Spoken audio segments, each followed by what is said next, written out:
Hello, I'm Casey Aiken, and this is 21 This Week. Coming up next, the lineups for the county council races for the primary elections are all set. Were there any surprises? Why did Maryland choose now to terminate the contract of its health exchange web designer? And law enforcement opposes the marijuana bills, but 49% of Marylanders favor decriminalization. What will the General Assembly do? Our panel of insiders will give you the story behind the story. We're joined by education activist Cynthia Rubenstein, political consultant Steve Kreseski, Republican National Committeewoman Jill Homan, and political pundit Susan Heltemes. Stay tuned for these stories and more on the next 21 This Week.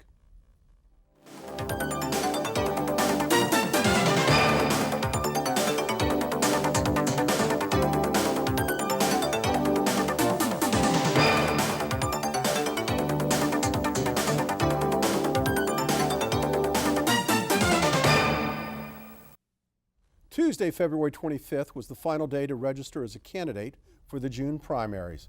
With the exception of Phil Andrews' District 3 seat and the District 5 seat presently occupied by Sherry Branson, incumbent council members all registered to run in the Democratic primary to be held on June 24th.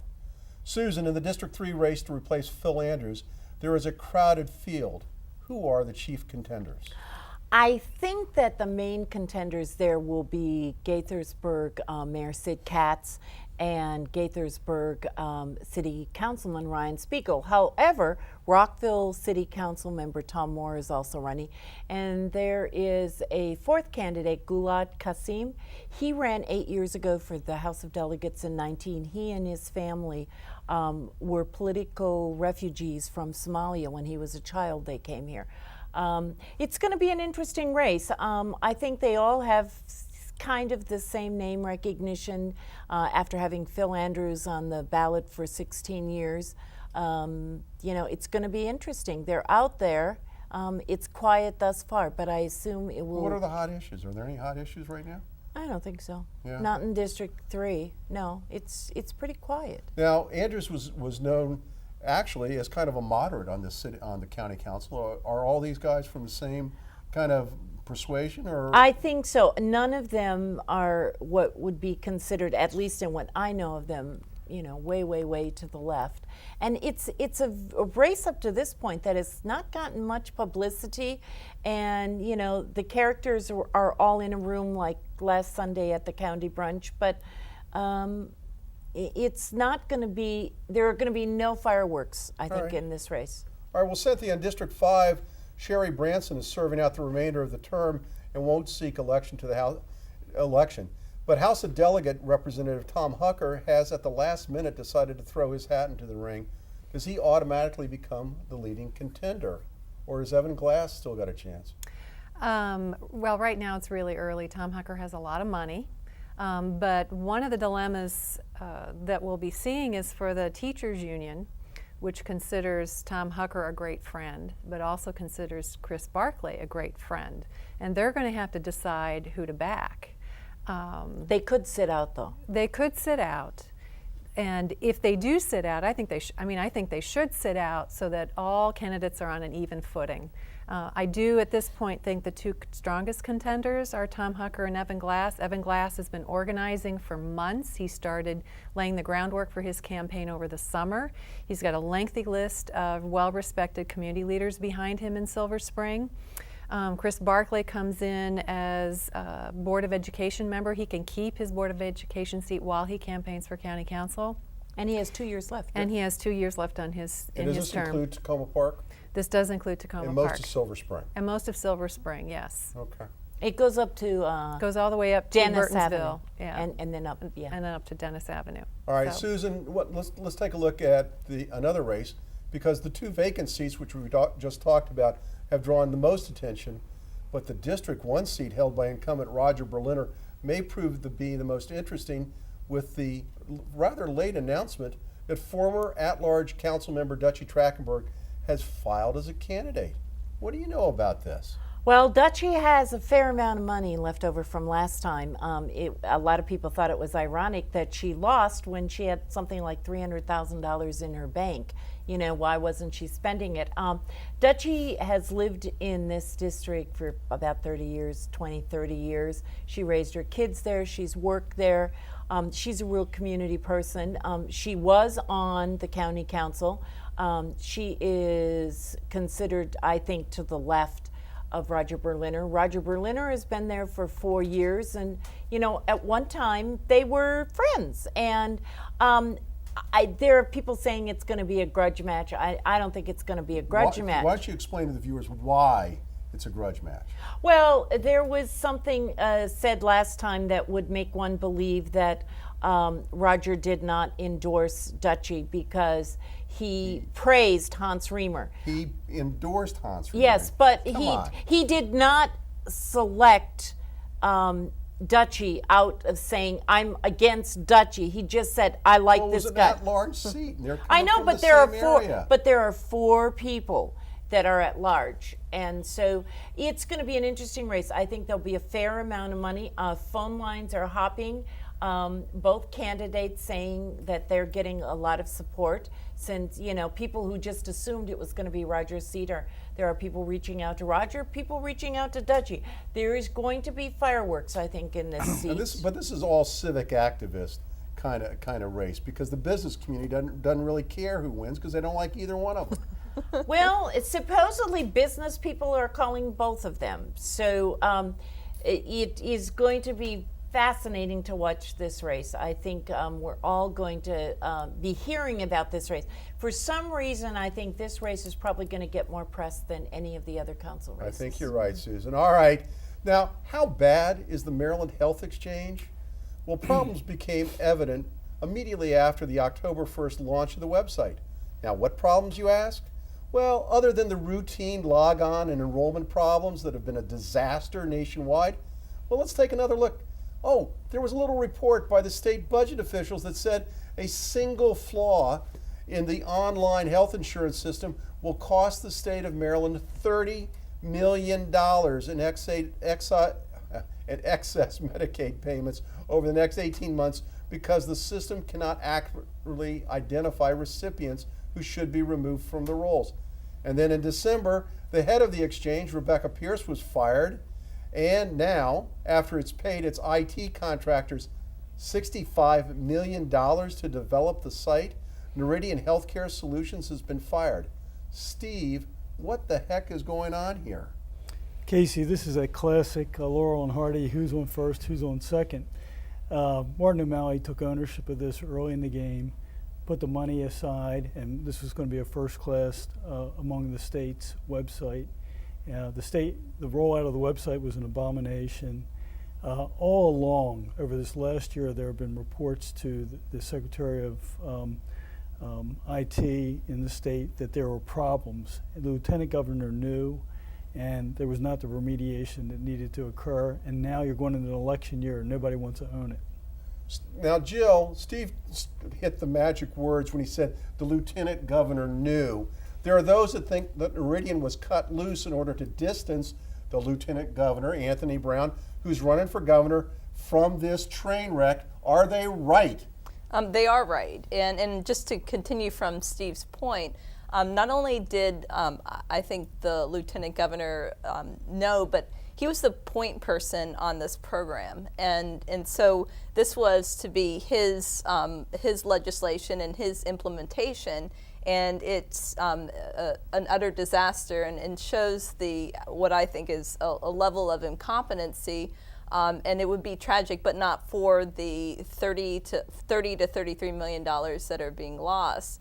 And it really, to me, begs the question of when one is implementing what should be a capstone piece of legislation and an exchange, and then they're running for a statewide office and asking to manage a whole state. To me, that gives me pause and makes me very nervous about just the level of management and that he's shown. Case, can I just jump on one point there? It's very interesting that in the polling, though, the voters are not holding the lieutenant governor accountable. Well, that's what I for wanted to this. ask. I was going to ask Susan this. Who's being held accountable for this? Is anybody being held accountable for this? This is a disgrace. Well, I find it ironic. The woman who was in charge of the project got fired after she went to the islands on a vacation instead of dealing with. Ironically, in Minnesota, the woman who was in charge there got fired because she went on a cruise for a week. So you could blame it on women. You know, I don't know. Oh, Susan, come on. I'm trying to add some humor. Don't be trivial about this. Look, they've known all along. They've had plenty of time to work on this. Who takes ownership of this and who's to blame? Well, I think that when the contract was let to Noridian, which is a North Dakota firm, I've been told that there was some question about perhaps that their capabilities were not adequately put forth. And if you look at these contracts, usually aren't they not necessarily the most expensive person gets the.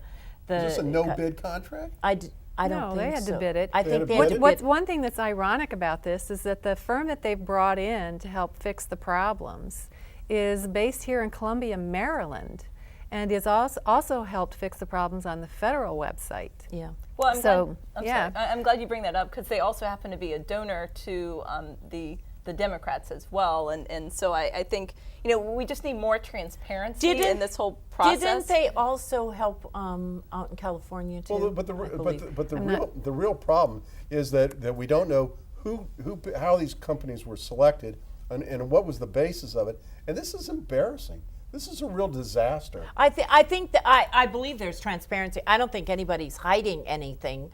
You know how the contract was let. Steve, Congressman Delaney suggested that the state should abandon this miserable effort and go to the federal website. Is there any discussion in the General Assembly that's going to be the outcome? Yes, and right now you have the state only reaching 20% of its metric of enrollees. They had projected 150,000 by the end of March. They're at only, I think, 30,000 at this point. That was a while back, but yeah. Well, a couple weeks ago. Yeah. So let's say they get another 40 or 50. They're still not serving the states uninsured in the way it was projected. And no one has taken ownership of this. You just don't fire people when you knew about this for a year. Why hasn't the Baltimore Sun or the Washington Post done an investigative piece on The it? Washington Post actually did it. This week. They did. This week? Yeah. Yes, good piece. Now, Good piece. Left column, front page. well, I guess that must have been the day it was buried in the snow. I didn't see it. Cynthia, your friend Heather Mazier has been very aggressive in criticizing the lieutenant governor for this. Is she getting some traction out of this? I think she's getting traction, but a lot of people are going after Anthony Brown on this. You know, Republicans are going after him. The other Democratic candidates in the gubernatorial race are going after him. You know, taxpayers are going after this issue. You know, there's plenty of heat to go around. There's a large amount of undecided voters so far on the governor's side in your primary. So is Heather going to be able to make some traction?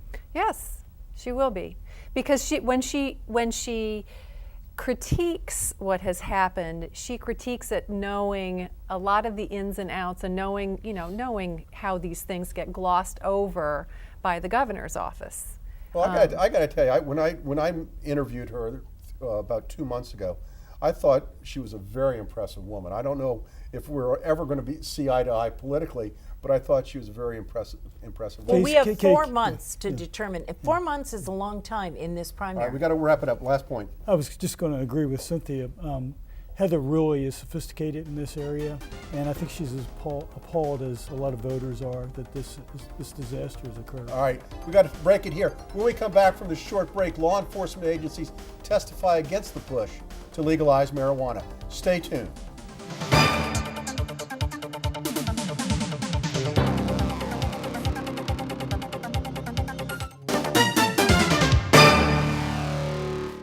Yes.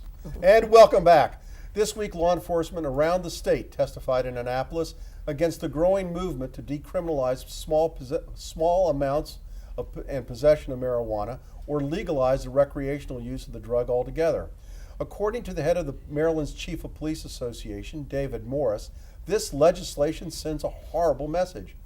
However, Maryland State Senators Jamie Raskin and Nancy Jacobs pushed back against the police assertion in support of decriminalization. Susan, Marylanders, they're pretty much evenly divided on this issue. A recent poll in the Washington Post found that 49% favored decriminalization and 43% were against. Now, the Maryland State's Attorney General's Association suggested that the movement to legalize marijuana is a rush to judgment and that Maryland should wait until the history of legislation in Colorado and Washington State can be studied. What do you think? I think this is not a fait accompli. I think that there is a lot of discussion that's going to go on in the weeks ahead in Annapolis. I think legalization is not going to happen this year. It is possible there might be some decriminalization, but I heard from a friend in Annapolis today and said nothing is guaranteed on this issue yet. They're still very much in doubt as to the outcome. Jill, this seems so much the issue du jour. What do you think? I completely agree. I think, first of all, we do need to get the data from Colorado and Washington State. You know, why are we jumping ahead and wanting to implement it when we still, to understand any societal implications from what those states have passed?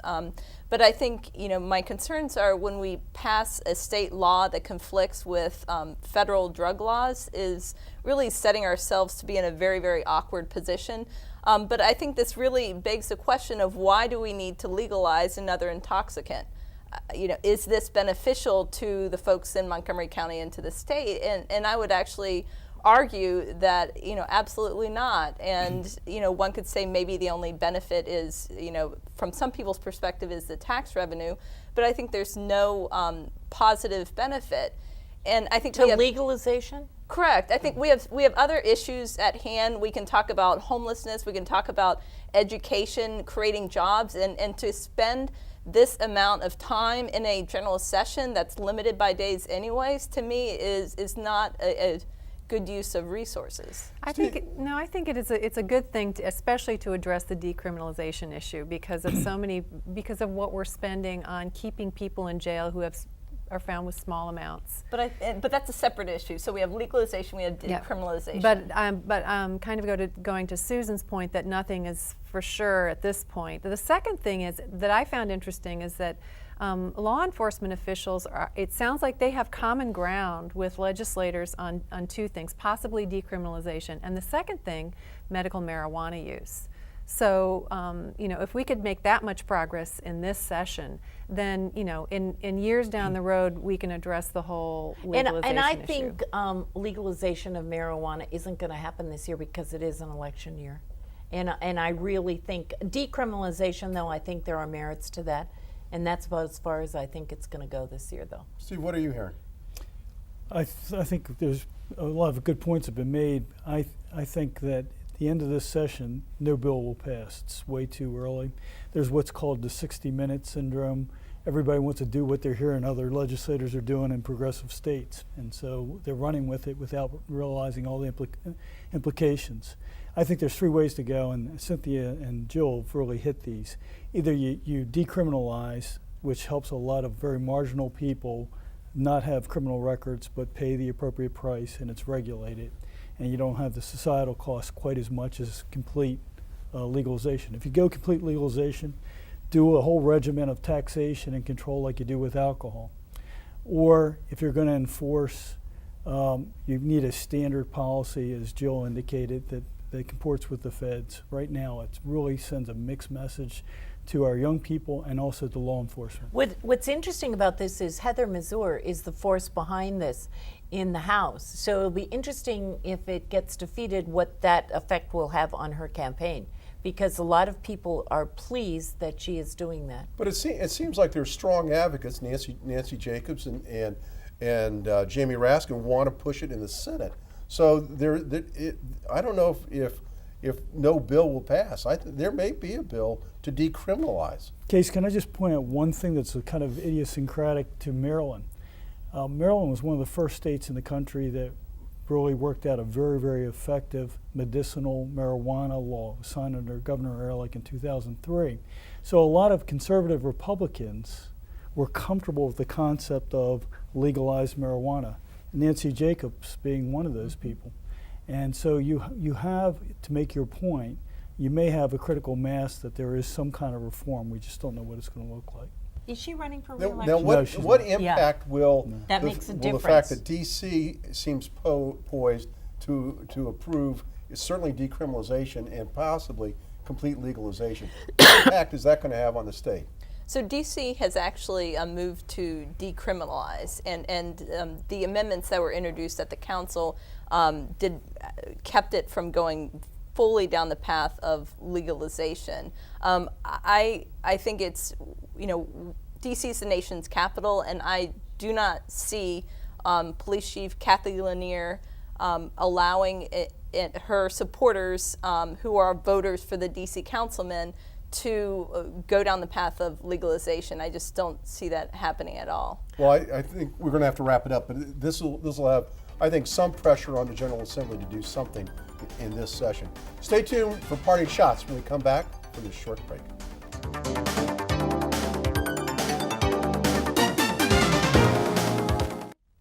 Now with parting shots, Susan Heltemes, and keep it pithy this time. This week, a really grand dam in Montgomery County in the state of Maryland will be laid to rest, and that's none other than former Barnesville Mayor Lib Tolbert. She was 88 years old. She is the 5th generation to live in her house, the 3rd generation of mayors. She was a staunch advocate for the Agriculture Reserve and was the spokesman for rural Montgomery County across the state.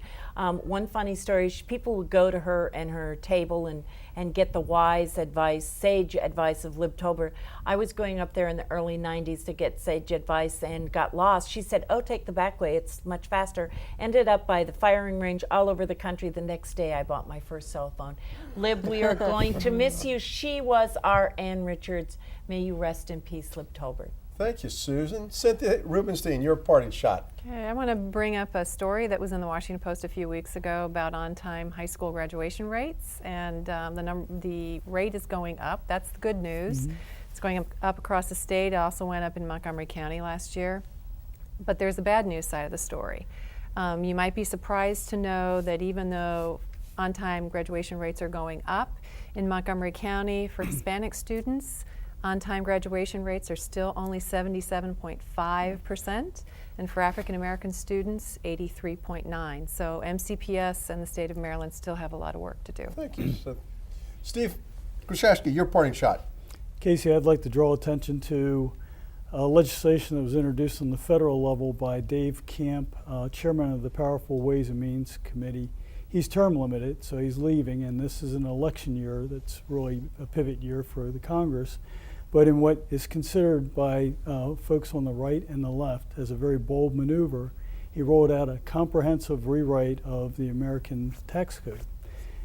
It, in effect, would reduce 25,000 pages from the code and would bring a lot more tax fairness to middle-class families. It would take away a lot of business exemptions, so there's the usual criticisms from all the sacred cows, and it probably has little likelihood of passage, but I give him the Profiles in Courage Award for this week. Thank you, Steve. Jill Homan, thank you for being here tonight. Welcome.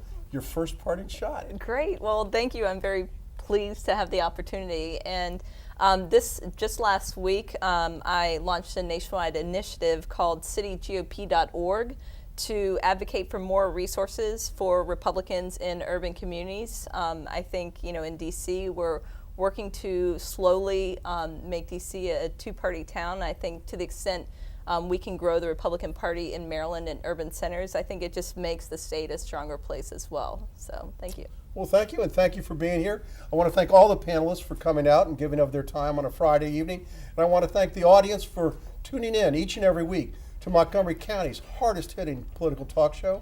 For 21 this week, I'm Casey Aiken.